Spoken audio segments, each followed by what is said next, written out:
The Israelites finally arrived at the promised land of Canaan. But there was one problem. Other people were living there. God's people couldn't just walk in and set up their tents. They had to go to battle against their enemies, and they had to win. Joshua sent 2 spies into Jericho to see what it was like.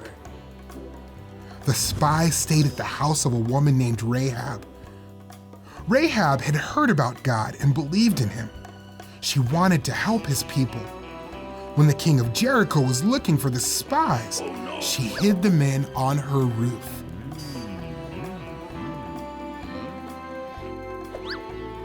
When it was safe for the spies to leave, Rahab said, "Please be kind to my family since we have been kind to you. When you attack Jericho, please do not kill us."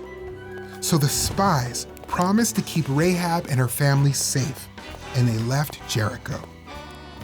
Rahab tied a bright red rope in her window so the Israelites would know which house she lived in. The people in Jericho hid behind the strong walls of the city.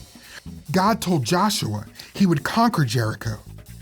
To do that, Joshua would need to lead the people to march around the city one time each day for 6 days. On the 7th day, they would march around the city 7 times, and the priest would blow their trumpets. All the people would shout, and the walls of Jericho would fall down. Then the Israelites could go into the city and take over. So Joshua commanded the people to carry the Ark of the Covenant and march around the city. The priests blew their trumpets. They marched around the city one time. Not one of the Israelites spoke or made a sound. On the 2nd day, they silently marched around the city again and then returned to their camp. They did this every day for 6 days. On the 7th day, the Israelites got up early and marched around the city 7 times. On the 7th time, when the priests blew their trumpets, Joshua said, "Shout, for the Lord has given you the city." So the people shouted and the wall fell down flat. The Israelites went into the city and captured it. They kept Rahab and her family safe because she helped the spies.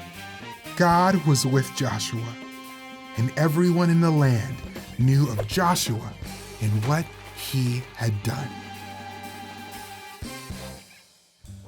By faith, Rahab believed God would win the battle, and she asked the spies to show mercy to her family and keep them safe. When the Israelites attacked Jericho, Rahab and her family received mercy and became a part of God's people. Jesus has won against sin and death. Everyone who trusts in Jesus receives mercy and becomes part of God's family forever.